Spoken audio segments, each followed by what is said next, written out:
tutta l'attrezzatura che ho della Backside, quella che sicuramente fa del leone è l'aspiratrice per togliere il liquido della Backside, modello PNPS 1500 DC, e che è praticamente montato qua sotto, eccolo qua, sotto il banco della troncatrice con il suo sistema aspirante. È uno dei miei acquisti meglio riusciti della Backside. Sono molto soddisfatto delle prestazioni che mi sta dando, aspira in maniera veramente, è un aspiratore potente con un buon rapporto prezzo-prestazioni e utilizzo questo tipo di aspiratore accoppiato con i sacchetti carta che sono in vendita insieme all'aspiratore. Un altro degli acquisti della Backside che mi ha veramente soddisfatto è la sega a mano della serie PowerFix della Backside, completa di kit di lame per metallo, plastica e rami in legno, più il braccio per andare le lame in plastica per il taglio della plastica e per il taglio del metallo. Questa lama invece adatta per il taglio di rami va montata all'occorrenza con questo tipo di impugnatura. Le altre cose che mi ha veramente soddisfatto della Backside sono i morsetti che sono posti in vendita in due kit. Un primo kit composto da due morsetti da 300 mm e un secondo kit composto da 4 morsetti, 2 morsetti da 150 mm e 2 morsetti da 100 mm. Questi morsetti mi hanno talmente soddisfatto che ne ho acquistato altri due kit a parte. Un'altra cosa che per quanto concerne i morsetti che mi ha veramente soddisfatto sono questi morsetti da 400 mm sempre della Backside, morsetti a vite, e sono veramente robusti. Un altro kit della Backside con logo PowerFix è questo mini cacciavite con inserti speciali che permettono di svitare appunto delle viti particolari, e mi è ritornato molto utile, specialmente ultimamente quando ho dovuto cambiare una batteria all'interno di un micro telecomando. Un altro pezzo forte è sicuramente il kit della pinza spellafilo con relativi kit di accessori di cui ho fatto in passato una recensione. Se te la sei persa, ti posto il link del video o tra le schede o in descrizione. Sempre riguardando per quanto concerne i kit, un altro kit che mi ha moderatamente soddisfatto è stato quello dei fori a tasca sempre della Backside.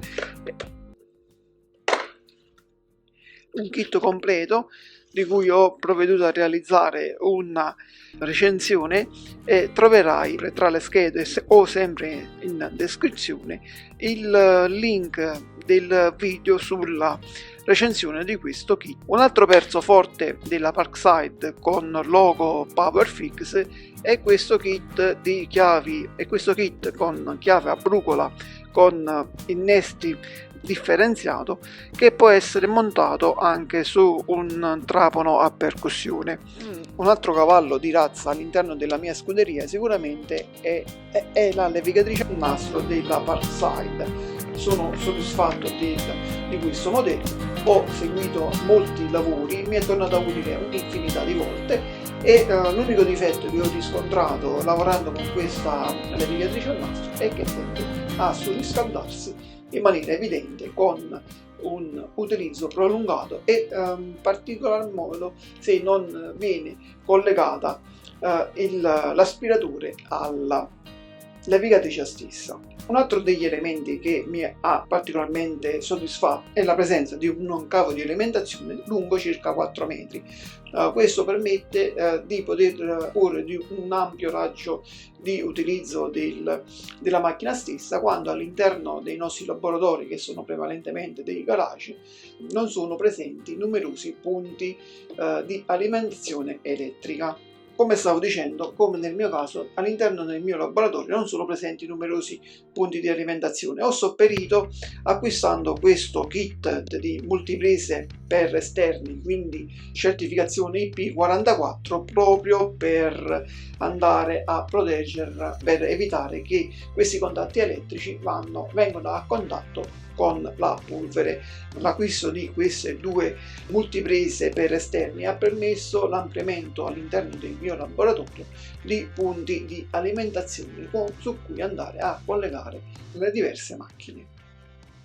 Non tutte le macchine della Parkside che sono presenti all'interno del mio laboratorio mi hanno soddisfatto. Una delle macchine che non mi ha soddisfatto per niente è stata proprio la levigatrice a penna della Parkside. Una delle prime cose che sono saltate durante l'innesto delle punte è stato proprio il blocco, cioè praticamente il pulsantino rosso che ti permetta il bloccaggio del mandrino per andarlo a serrare. Non è un problema né di poco conto né di particolare gravità, basta ingegnarsi andando ad inserire all'interno di questo foro, non so se riesco ad inquadrarlo, per riuscire a risolvere il problema. Comunque alla fine è un disagio che va comunque segnalato. Su questa macchina è stata fatta una recensione, se ti sei perso il video te lo posto tra i link e in descrizione. Come ho detto all'inizio del video, gli attrezzi della Parkside possono essere una gioia oppure un dolore, dipende molto dall'attrezzo in sé e dall'utilizzo che se ne fa.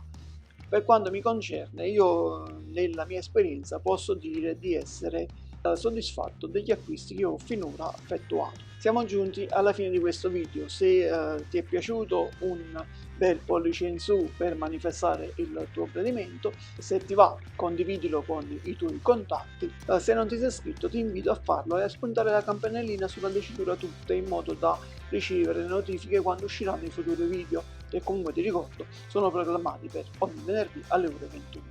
Non mi resta altro che ringraziarti per la visione di questo video, augurarti un buon fine settimana, inviarti a venerdì prossimo e augurarti una buona domenica. Ciao!